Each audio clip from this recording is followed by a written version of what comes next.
Yeah, no, it's all this stuff is very nifty, but and again, I'm glad these movies are out there, but it's tough. It's tough to make a solid through and through. I think at one point I've said that I've always felt like that of all the movies, I really think Back to the Future really had the least amount of issues as far as like the logic Okay. of Let's do it. Let's talk about it. If you guys had to, all right.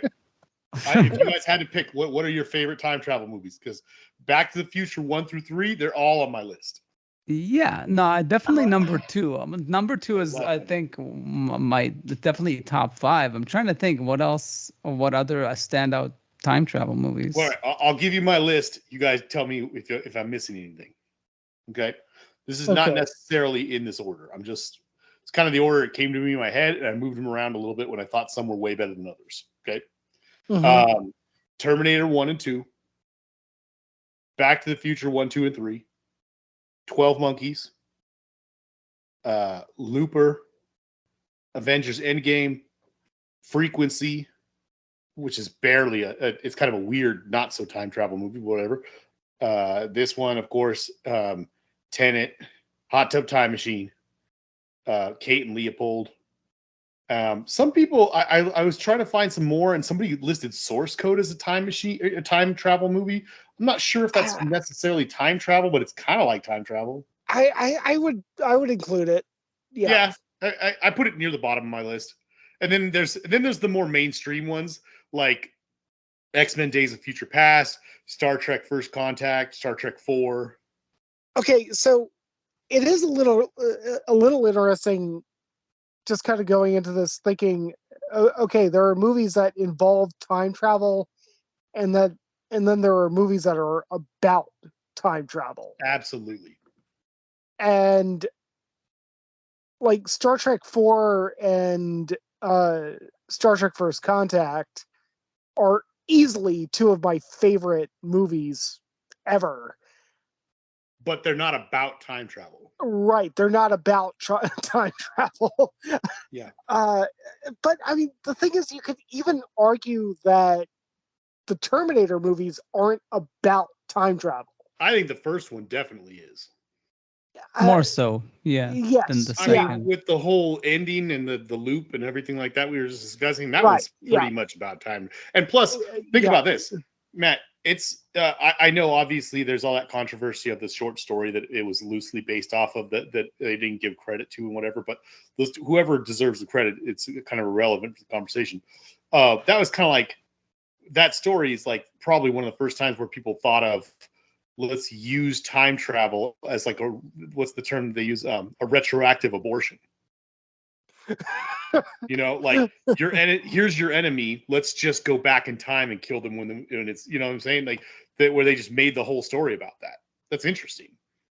No, I mean, well, if you're referring to Predestination, they actually very prominently credited Robert Heinlein, and but I'm never mind, forget that. Anyway, okay, no the anyway, I was making notes about that too, about the difference between a time travel movie and a movie that involves time travel.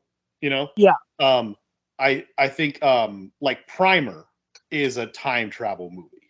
right, You know, I would say even though it's not one of the greatest movies of all time, The Time Machine, the original one, is a time travel movie.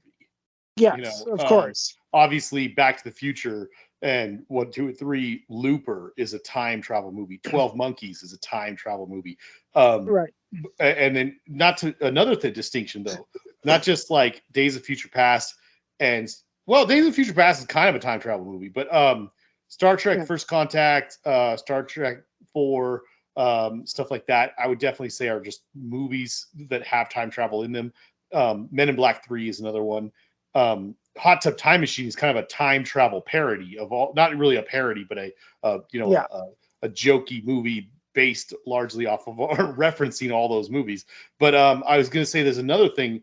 I put a big distinction between time travel and like a time loop movie. Like Edge of Tomorrow is a movie that deals with time loops that the characters have to deal with, but they Yeah. don't have the free reign to time travel. Groundhog's Day is a movie where there's time loops going on, but I wouldn't call that time travel. Yeah, that's fair. Actually, it's funny that you bring up Looper because I do still very much enjoy Looper. Yeah, Uh, I I would actually put Predestination in front of Looper. bold. Uh, I might uh, as well. I was never a huge fan of Looper. I think it doesn't uh, completely fail, but it also doesn't completely Looper is succeed. awesome. Looper is Terminator, but like from the other perspective. Yeah, I actually don't remember it too much. I just remember some things about it bothering me. Yeah. But yeah, no, I think it was Ryan Johnson kind of like, you know, trying things as he usually does, and sometimes it works, and sometimes it half works, and sometimes it doesn't work. but well, well, but in this one, it well, half worked. I felt like. well. I mean, the problem with Looper was that they, I think that Ryan Johnson, committed the cardinal sin of having two science fiction gimmicks in one movie instead of just focusing on one. In that, You didn't you thought you felt that the inclusion of the telekinesis stuff was too much? I think that it made the movie less perfect than it could have been. Hmm. But I felt, because I totally agree with you when you use the phrase cardinal sin.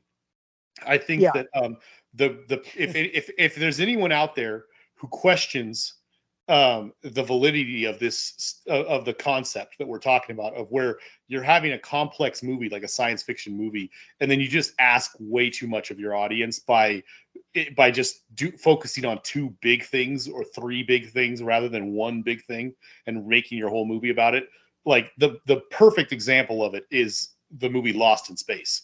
Like, you're making a movie oh based off of a Jesus, Jew. TV show, and you've got great cast and a pretty damn good cast and the greatest actor of all time, and you've got a really good production value and all sorts of stuff going for you, and it's a story that's supposed to be about a family getting lost in space in a space travel situation, and so on and so forth. You got fertile ground to make a great movie there, and someone said, you know what this movie needs? Time travel. And then Yeah, everyone throws up. Anyway, so yeah, I totally agree with you that is a thing that everyone needs to be aware of and be worried about when you're making a story. I've thought about that when I watched Looper, if that was too much, the telekinesis stuff. But I feel like, to me at least, this is just my thoughts. It's already a complex movie, and he's telling a very complicated story. You need the reverse John Connor thing.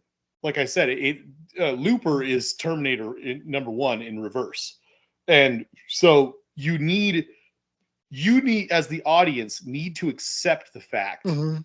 that for whatever reason there's going to be a character in the future that is so evil and so horrible and so unstoppable that nobody can do anything about it, and that person needs to be stopped. And so Bruce Willis goes back in time to do precisely that. So then you set up that in this story, there's just little tiny bits of things where people are developing telekinesis, and they show his friend being able to levitate a coin in his hand a little bit, and they're Mm-hmm. saying it's basically a bunch of gimmicks because nobody can do shit with it, you know. Aside from that moment where they explain that that's happening, and then later they show that the little boy is capable of like murdering people with his mind, all Akira style and shit. There isn't that much of it in the story, so it's really not so much of, in my opinion, this is just my thought. I don't think it's so much about. I don't think it's a movie about telekinesis. I don't think they spend too much time on it. It's more like just a handy tool that they use to summarize and kind of like get you from point A to point B, and just be like, look, just accept Yeah. this. This kid is capable of this, which is why in the future he's going to grow up to become this evil thing. I think as far as like other time travel movies, definitely 12 Monkeys is up there for me, like in the top five. I recall seeing a movie, and I remember very little of it. It's been a long time. But this movie called Time Crimes. Hmm. I think it's a foreign film, like a Spanish-speaking movie, maybe. But it's kind of like a small movie, kind of like Primer, only not like slightly bigger. Yeah.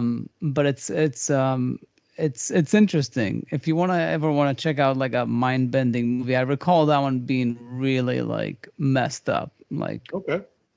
in an Okay. interesting sort of way. Time Crimes, Los Cronky Crímenes.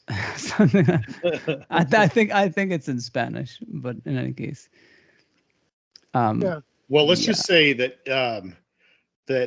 I think what most of us can agree that as time travel movies go that involve time travel agents and such, that Predestination is better than Time Cop. Yeah, I was gonna mention Time Cop as a joke, but you beat me to it. Definitely.